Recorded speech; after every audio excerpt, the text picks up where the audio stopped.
Hello and welcome to the table, and today I'm going to be talking about New Alluring Desire. I want to put out paper gameplays for this deck, but some stuff has been going on.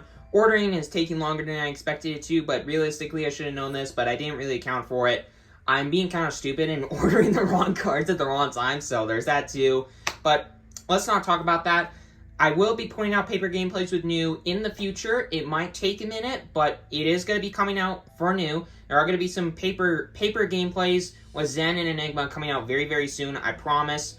But with all that aside, let's talk about New, the current version of the deck, and how it's doing way better than I ever expected it to. Of the 4 heroes I built for this set for Classic Constructed, I thought New would be really good. I didn't think it would be the best. I thought Zen would be. But quite honestly, I feel like New might just be the best. So let's talk about that.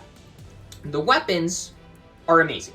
They are just good, great, amazing, wonderful into every single matchup. They just do so much work. Like, it is unbelievable how much work and like extra damage you can get out of the daggers alone.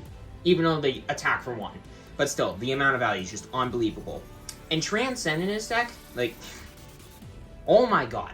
The amount of ease you can get to turn on Transcend is just, it's insane. You just play a blue pretty much every single turn because all your stealth attacks are blue. You play it, you Transcend, and then if you want to use New's ability, you can, but it's going to take a while to set that up. So in the meantime, Mask of Recurring Nightmares, a new addition to the deck, is just a great thing to jump your cheese into and give your opponent basically, on command, the middle finger and say, hey, get rid of a thing.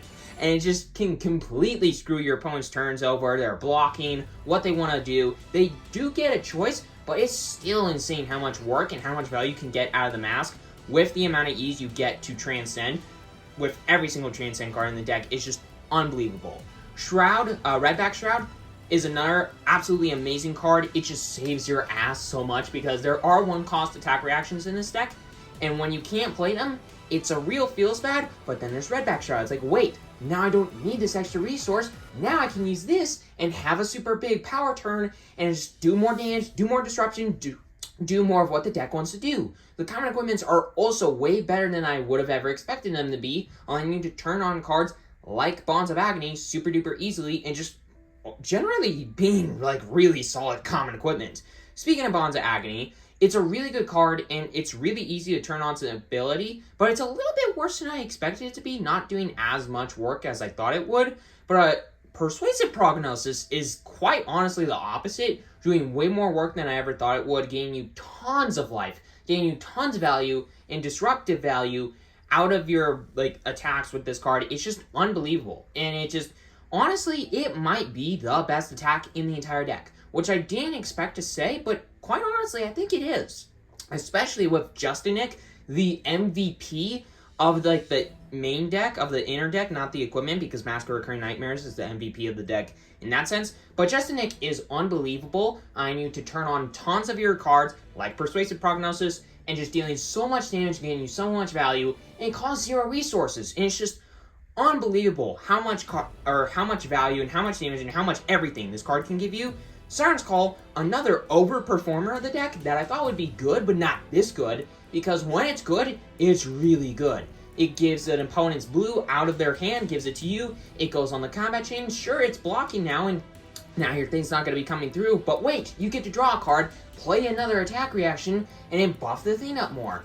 And when it's not good, don't worry, just side it out with the very simple but very effective cards in the sideboard, which, yeah. Overall, Siren's Call is amazing. When it's good, it's just unbelievable. When it's not, use the effective sideboard. The very simple but very effective sideboard. The attack reactions overall are just so solid and just allow you to get through with your attacks with incredible ease.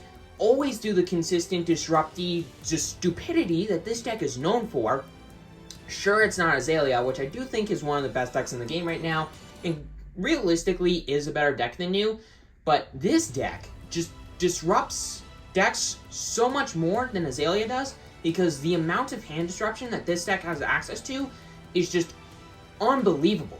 It's just unbelievable. And almost every single card that I've talked about disrupts the opponent's hand in some sense or another, and it's just, oh my god, this deck is insane. It's way more effective, way more efficient, does everything way, way, way, way better than I thought it would. The additions that I've had to the deck have just made it so much better, so much more consistent, and allow you to turn your cheese into way more valuable resources. And when you're not setting up, just do stupid things. But yeah, hope that you enjoyed this video, and hope that you enjoy this absurd deck.